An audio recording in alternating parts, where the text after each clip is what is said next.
Whiplash.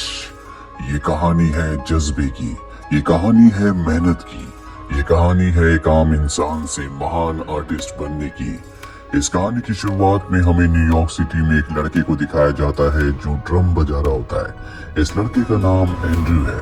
ये first year के student होने के साथ एक बहुत अच्छा जैज ड्रमर भी है, पर ये एक महान ड्रमर बनना चाहता है, ठीक बडी रिच की तरह, जो कि अमेरिका का एक महान जैज ड्रमर था।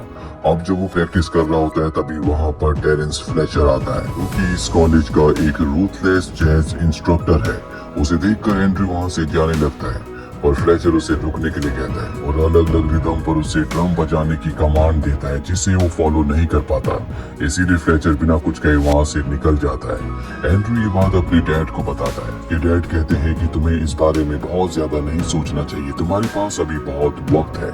एंड्रयू दरअसल एक ड्रम टीम में ऑल्टरनेट ड्रमर के तौर पर भी ड्रम बजाता है, जो कि उसी की कॉलेज की टीम है। और जब वो उनके साथ प्रैक्टिस कर रहा होता है तभी वहाँ पर फ्लेचर आता है। फ्लेचर को अपनी टीम के लिए एक ड्रमर की तलाश है। वो यहाँ पर सभी से ड्रम बजाता है, उसकी उम्मीदों पर कोई भी खरा नहीं उतरता। अब क्योंकि फ्लेचर को अपनी टीम में एक ड्रमर चाहिए, इसीलिए वो यहाँ पर एंड्रयू को अपनी टीम में सेलेक्ट कर लेता है, जिससे एंड्रयू बहुत खुश होता है क्योंकि वो एक जाना माना टीचर है। एंड्रयू से फ्लेचर कहता है कि संडे को सुबह 6 बजे प्रैक्टिस के लिए आ जाना, और संडे को एंड्रयू की नींद लेट खुलती है। वो जल्दी से भागता हुआ जाता है, पर जब वो उस जगह पहुंचता है जहाँ पर प्रैक्टिस होती है तो वो देखता है कि वहाँ पर कोई भी नहीं है। और वो शेड्यूल चार्ट देखता है, जिससे उसे पता चलता है कि प्रैक्टिस सुबह 9 बजे से है। वो 9 बजे तक सबका वहीं पर इंतजार करता है। जब सभी वहाँ पर आते हैं तो उनको बताना चाहता है कि वो उनकी टीम का नया ड्रमर है जो यहाँ प्रैक्टिस के लिए आया है, और उससे कोई भी बात नहीं करता। और जैसे ही 9 बजते ही यहाँ पर फ्लेचर भी आ जाता है। फ्लेचर को देखकर सब चुप हो जाते हैं क्योंकि वो बहुत ही स्ट्रिक्ट है। वो सबको एंड्रयू के बारे में बताता है और टाइम वेस्ट किए बिना ही यहाँ प्रैक्टिस शुरू कर देता है। जो ये धुन बजा रहे होते हैं इसका नाम विप्लैश है। क्योंकि एंड्रयू इस टीम में नया है, इसीलिए उसे विप्लैश के बारे में बहुत कुछ नहीं पता। वो बस बैठकर सुन रहा होता है, और जितने भी लोग हैं वो सब के सब अपने इंस्ट्रूमेंट के साथ बहुत ज्यादा एक्सपर्ट होते हैं। उनका सिंक्रोनाइज देखकर वो पूरी तरह से चौंक जाता है। अब जब सब परफॉर्म कर ही रहे होते हैं तभी फ्लेचर सबको रुकने के लिए कहता है और कहता है कि किसी की वजह से सबकी परफॉर्मेंस खराब हो रही है। इसके बाद वो एक मोटे लड़के के पास जाता है और कहता है कि वो शायद तुम हो। मोटा लड़का एक्सेप्ट कर लेता है, जिसके बाद फ्लेचर उसे बहुत उल्टा सीधा कहता है और यहाँ से निकाल देता है। जब वो मोटा लड़का वहाँ से चला जाता है तो फ्लेचर सबको बताता है कि उस लड़के की कोई गलती नहीं थी, उसने अपनी गलती एक्सेप्ट की क्योंकि उसके अंदर कॉन्फिडेंस नहीं है। और एक महान म्यूजिशियन बनने के लिए तुम्हारे अंदर कॉन्फिडेंस होना बहुत जरूरी है। इसके बाद यहाँ पर ब्रेक हो जाता है। ब्रेक में फ्लेचर एंड्रयू के पास आता है और उससे उसकी फैमिली के बारे में पूछता है। जब ब्रेक खत्म हो जाता है तो एंड्रयू को ड्रम पर बिठाया जाता है और कहा जाता है कि तुम्हें अब विप्लैश बजाना होगा। एंड्रयू बहुत अच्छा बजाता है, जिससे वो उसकी तारीफ करता है, और कुछ ही देर बाद उससे गलती हो जाती है। फ्लेचर कहता है कि तुम्हें अपनी गलती को सुधारना होगा। वो उसे अलग अलग तरह के क्यूज देता है जिन्हें वो फॉलो नहीं कर पाता, और फ्लेचर को इतना गुस्सा आता है कि वो अपनी चेयर उठाकर एंड्रयू की तरफ फेंकता है। हालांकि एंड्रयू बच जाता है, पर अब वो बहुत ज्यादा डर चुका है। फ्लेचर एंड्रयू के पास आता और कहता है कि तुम अपनी नोटबुक में बीट्स को काउंट करो। वो डरा हुआ होता है, इसीलिए हकलाने लगता है, जिससे फ्लेचर को गुस्सा आता है और वो उसे एक जोरदार थप्पड़ मारता है। साथ ही वो उसे ये भी कहता है कि अगर तुम्हारी वजह से पूरे ग्रुप की परफॉर्मेंस खराब हुई तो मैं तुम्हें नहीं छोड़ूंगा। ये सब बातें सुनकर एंड्रयू की आंखों में आंसू आ जाते हैं, लेकिन उसे नहीं पता कि फ्लेचर एक क्रूर इंसान है। वो उससे कहता है कि तुम्हारी मॉम बचपन में तुम्हें छोड़कर चली गई थी क्योंकि तुम एक नालायक बच्चे हो, और अब तुम मेरी क्लास में आकर लड़कियों की तरह रो रहे हो। दरअसल एंड्रयू ने उसे अपनी मॉम के बारे में अभी कुछ देर पहले ही बताया था कि बचपन में वो उसे छोड़कर चली गई थी। अब क्लास डिसमिस हो जाती है। घर आकर वो बहुत दुखी होता है, पर बहुत सारी बातें उसके दिल को चुभ गई होती है, इसीलिए वो ड्रम पर प्रैक्टिस करना शुरू कर देता है और तब तक प्रैक्टिस करता रहता है जब तक उसके हाथों से खून नहीं निकल जाता। आज शाम को उसकी डेट भी होती है, जो थिएटर में काम करने वाली एक एम्प्लॉय निकोल के साथ है। वो निकोल को बताता है कि वो इस दुनिया के सबसे बेस्ट म्यूजिक कॉलेज में पढ़ता है, वो फर्स्ट ईयर में है और जल्द ही वो बहुत अच्छा ड्रमर बन जाएगा। कुछ दिनों के बाद एंड्रयू अपनी नई टीम के साथ एक जैज कंपटीशन में आता है, जहां पर फ्लेचर सबको इंस्ट्रक्शन देता है कि सबको अपने नोट्स को संभालने होंगे। इस टीम का, इस ग्रुप का जो मेन ड्रमर है जिसका नाम टेनर है। वो एंड्रयू को अपने नोट्स देता है और कहता है कि जब मैं तुमसे नोट्स मांगू तो तुम मुझे दे देना। एंड्रयू उन नोट्स को नीचे रख देता है। सामने कुछ लोग होते हैं जो बातें कर रहे होते हैं। एंड्रयू का ध्यान उस तरफ चला जाता है और तभी वहाँ पर टेनर आता है जो एंड्रयू से अपने नोट्स मांगता है। और जब एंड्रयू नीचे देखता है तो वहाँ पर उसके नोट्स नहीं होते। वो कहता है कि तुम्हारे नोट्स मैंने यहीं पर रखे थे पर अब पता नहीं कहाँ चले गए। ये सुनकर टेनर को बहुत गुस्सा आता है। वो उसे उल्टा सीधा कहना शुरू कर देता है और अब यहाँ पर फ्लेचर भी आ जाता है। वो टेनर से कहता है कि तुम्हारी परफॉर्मेंस का टाइम हो गया है, अब तुम्हें परफॉर्म करने के लिए जाना होगा। और टेनर कहता है कि मेरे नोट्स एंड्रयू ने कहीं खो दिए हैं और बिना नोट्स के मैं ड्रम नहीं बजा सकता। एंड्रयू कहता है कि मैं बिना नोट्स के ड्रम बजा सकता हूँ और अब वो स्टेज पर मेन ड्रमर के तौर पर जाता है और ड्रम पर भी फ्लैश बजाना शुरू कर देता है। वो बहुत ही अच्छा परफॉर्म करता है। इनकी टीम इस जैज कंपटीशन को जीत जाती है। अगले दिन एंड्रयू जब कॉलेज जाता है तो फ्लेचर उसे अपने ग्रुप का मेन ड्रमर बना देता है। एंड्रयू इस बात से बहुत खुश होता है क्योंकि ये बहुत बड़ी बात है। यहाँ पर जितने भी म्यूजिशियंस होते हैं ये सब के सब बहुत ही परफेक्शनिस्ट होते हैं।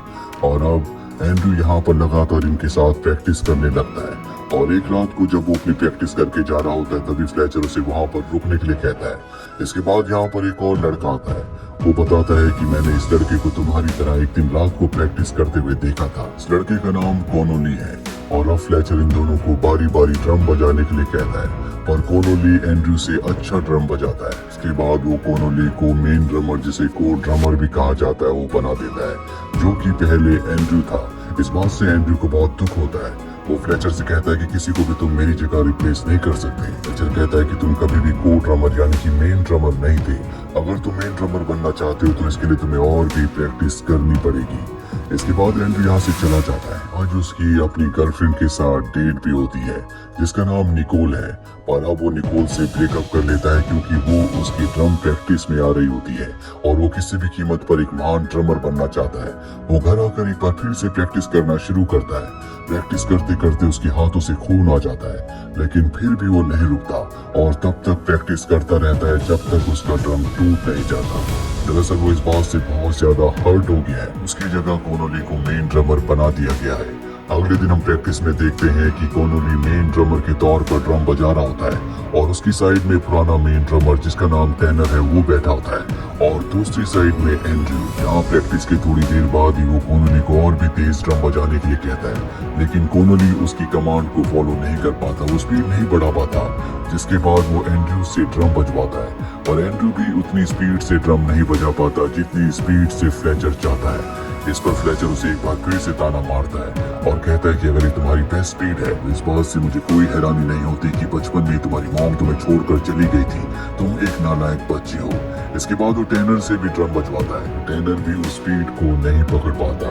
अब वो बारी बारी एक एक करके सबसे ड्रम बजवाना शुरू कर देता है। बाकी जितने भी म्यूजिशियंस होते हैं वो सबको बाहर भेज देता है। उसकी स्पीड के मुताबिक कोई ड्रम नहीं बजा पा रहा होता। सिर्फ फ्लेचर गुस्सा होकर आसपास की चीजों को फेंकना शुरू कर देता है और अब एंड्रयू की बारी एक बार फिर से आती है और वो एक पल को उसकी स्पीड से ड्रम बजाना शुरू कर देता है। फ्लेचर उसके कान में आकर चीख चीख कर कहता है कि तुम्हें और भी तेज बजाना होगा और एंड्रयू और तेज बजाना शुरू कर देता है जिससे उसके हाथों से खून आ जाता है।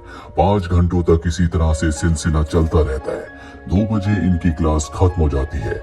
एंड्रयू का खून ड्रम पर लगा हुआ है तो वो कॉनोली और टेनर को साफ करने के लिए कहता है। साथ ही अगले दिन वो इन तीनों को एक दूसरी जगह बुलाता है जहाँ पर एंड्रयू को मेन ड्रमर के तौर पर परफॉर्म करना होगा। और अगले दिन जब वो कंपटीशन के लिए जा रहा होता है तभी बस पंचर हो जाती है जिसके बाद वो कार रेंट पर लेने के लिए जाता है। गलती से वो अपनी स्टिक वहीं पर भूल जाता है और अब वो उस जगह पहुंच चुका है जहाँ पर कंपटीशन होना है। हालांकि कंपटीशन अभी शुरू नहीं हुआ पर एंड्रयू थोड़ा सा लेट हो गया होता है, इसीलिए फ्लेचर ने उसकी जगह कॉनोली को मेन ड्रमर के तौर पर बिठा दिया होता है। एंड्रयू को बहुत गुस्सा आता है। फ्लेचर के पास जाता है और कहता है कि तुम्हें कोई हक नहीं है कि तुम मेरी जगह किसी और को दो, मैं भी इस जगह को डिजर्व करता हूँ। फ्लेचर कहता है कि तुम्हारी ड्रम स्टिक्स कहाँ पर है और अब एंड्रयू को याद आता है कि जहाँ से उसने कार रेंट पर ली थी वो अपनी स्टिक वहीं पर भूल चुका है।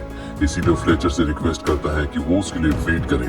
फ्लेचर कहता है कि मैं बहुत देर तक वेट नहीं करूंगा और अब यहाँ से एंड्रयू किसी की कार लेकर सीधा उस जगह पहुंचता है जहाँ पर उसकी ड्रम स्टिक छूट गई थी और जब वो वापस आ रहा होता है तभी उसकी गाड़ी का एक्सीडेंट हो जाता है। किसी तरह से लोग उसे गाड़ी से बाहर निकालते हैं, पर फिर भी वहाँ पर एंड्रयू नहीं रुकता कि जल्द से जल्द वो कंपटीशन वाली जगह पर पहुंचना चाहता है। हालांकि उसकी बॉडी के कई हिस्सों से ब्लीडिंग हो रही होती है, फिर भी एंड्रयू वहाँ पर पहुंच जाता है और मेन ड्रमर के तौर पर बैठ जाता है। पर उसकी उंगलियां जख्मी है, इसीलिए उसे ड्रम बजाने में तकलीफ हो रही होती है। उसके हाथ से स्टिक भी छूट जाती है, जिसके बाद फ्लेचर परफॉर्मेंस को रोककर जजेस से माफी मांगता है। साथ ही वो एंड्रयू को डिसमिस कर देता है, जिससे एंड्रयू को गुस्सा आता है। वो उस पर हमला कर देता है क्योंकि वो उसके अत्याचारों से परेशान हो गया होता है। हालांकि दो लोग उसे वहाँ से छुड़ा कर ले जाते हैं, पर एंड्रयू उसे लगातार गालियां दे रहा होता है। अगले दिन दिखाया जाता है कि एंड्रयू के पास एक लॉयर आती है और वो एंड्रयू को बताती है कि 6 साल पहले तुम्हारी तरह फ्लेचर का एक स्टूडेंट था, पर अब उसकी मौत हो चुकी है और उसकी मौत का कारण कहीं न कहीं फ्लेचर है। मैं चाहती हूँ कि तुम फ्लेचर के खिलाफ गवाही दो कि उसे कॉलेज से निकाल दिया जाए और वो कभी किसी स्टूडेंट को टॉर्चर ना कर पाए। तुम्हारी गवाही पूरी तरह से गुप्त रखी जाएगी। एंड्रयू उसकी बात मान जाता है, वो फ्लेचर के खिलाफ गवाही दे देता है। साथ ही एंड्रयू को अब कॉलेज से निकाल दिया गया है क्योंकि उसने अपने टीचर फ्लेचर के ऊपर हाथ उठाया था। इसके बाद वो अपने ड्रम्स को पैक करके रख देता है। ड्रमर बनने का जो उसका सपना था टूट चुका है। 6 महीने बीत जाते हैं और अब दिखाया जाता है कि एंड्रयू एक रेस्टोरेंट में काम करता है। ड्रम बजाना उसने पूरी तरह से छोड़ दिया है और एक दिन जब वो काम से वापस जा रहा होता है तो देखता है कि एक रेस्टोरेंट के अंदर फ्लेचर का पियानो पर परफॉर्मेंस है। जब वो अंदर जाता है तो फ्लेचर पियानो बजा रहा होता है। फ्लेचर उसे देख लेता है, हालांकि एंड्रयू से बात नहीं करना चाहता, पर फ्लेचर उसे रोककर उसके साथ एक ड्रिंक पीने के लिए कहता है। एंड्रयू उसकी बात मान जाता है और जब ये ड्रिंक पी रहे होते हैं तो फ्लेचर बताता है कि मुझे कॉलेज से निकाल दिया गया है क्योंकि शायद मेरे किसी स्टूडेंट ने मेरे खिलाफ गवाही दी है। मैं जानता हूँ कि मेरे सिखाने का तरीका बहुत गलत था, मैं बहुत ज्यादा एग्रेसिव था, पर मैं किसी भी स्टूडेंट को ड्रम बजाना है, कोई इंस्ट्रूमेंट बजाना नहीं सिखाता, बल्कि उनके अंदर का जो आर्टिस्ट है, जो परफॉर्मर है, उसे बाहर निकालता हूँ। इसके लिए अगर मुझे क्रूर बनना पड़ता है तो मैं बनूंगा। एंड्रयू कहता है कि हो सकता है कि आपके नेचर की वजह से किसी के अंदर का जो आर्टिस्ट है वो डर से कभी बाहर आए ना। फ्लेचर कहता है कि अगर मैं तुम्हारे साथ क्रूर नहीं होता तो तुम कभी प्रैक्टिस नहीं करते और तुम्हारे अंदर का आर्ट कभी बाहर नहीं आता। कुछ ही दिनों बाद मैं एक प्रोफेशनल बैंड को एक जैज कंपटीशन के लिए ले जा रहा हूँ। मुझे एक ड्रमर की जरूरत है। मैं चाहता हूँ कि तुम भी हमें एज ए ड्रमर ज्वाइन करो। इस कंपटीशन में हम विप्लैश और कैरावन धुन बजाने वाले हैं। ये वही धुन है जिसकी तुमने सबसे ज्यादा प्रैक्टिस की है। मैं जानबूझकर कॉनोली को अपने ग्रुप में लाया था ताकि तुम उससे जेलस हो और भी ज्यादा प्रैक्टिस करो। इसके बाद एंड्रयू घर आ जाता है और 6 महीनों के बाद अपने ड्रम्स को बाहर निकालकर प्रैक्टिस करना शुरू कर देता है। जल्दी वो दिन आ जाता है जब वो फेस्टिवल है जहाँ पर कंपटीशन है। एंड्रयू जिंदगी में पहली बार हजारों लोगों के सामने परफॉर्म करने वाला है। परफॉर्मेंस से पहले फ्लेचर बताता है कि ये जो कंपटीशन है सबसे बड़ा कंपटीशन है।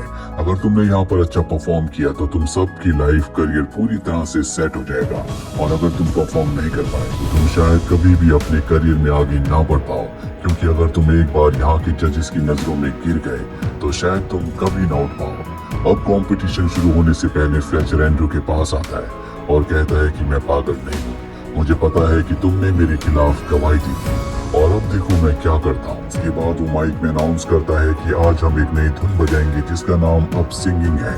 और ये सुनने के बाद एंड्रयू पूरी तरह से हताश हो जाता है क्योंकि उसने इसकी प्रैक्टिस नहीं की, ना ही उसके पास इसके नोट्स हैं। जबकि बाकी जितने भी लोग होते हैं सबके सब अब सिंगिंग के नोट्स निकाल कर अपने इंस्ट्रूमेंट को बजाना शुरू कर देते हैं, पर एंड्रयू कोई भी धुन नहीं बजा पाता। इसीलिए वहाँ से उठकर चला जाता है। वो बहुत ज्यादा डिसअपॉइंट होता है और वो हार नहीं मानता और जब दूसरी धुन बजाने का वक्त आता है तो वो खुद स्टेज पर आकर ड्रम सेट के सामने बैठ जाता है और कैरवान की धुन बजाना शुरू कर देता है। साथ ही सबको क्यूज देता है कि अब हम यहाँ पर कैरवान बजाएंगे। उसके साथ सभी अपने इंस्ट्रूमेंट बजाने लगते हैं। वो बहुत ही अच्छा ड्रम बजा रहा होता है और अब फ्लेचर भी उसके ड्रम के साथ क्यूज देना शुरू कर देता है और ये कैरवान का बहुत ही अच्छा म्यूजिक पीस बजाते हैं। हालांकि अभी परफॉर्मेंस खत्म हो चुकी है, लेकिन एंड्रयू नहीं रुकता। वो लगातार ड्रम बजाता ही रहता है। वो इतनी स्पीड से और इतनी बेहतरीन तरीके से ड्रम बजा रहा होता है कि सब के सब देखते रह जाते हैं। और अभी जो परफॉर्मेंस ग्रुप की परफॉर्मेंस थी, अब वो एंड्रयू की सोलो परफॉर्मेंस बन चुकी है।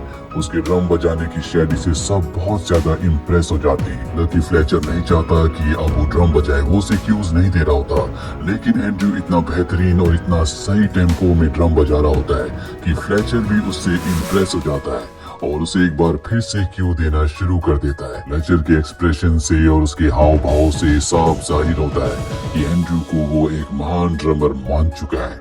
और इसी के साथ ही फिल्म ये कहानी यहीं पर खत्म हो जाती है। उम्मीद करते हैं कि ये कहानी आपको पसंद आई होगी।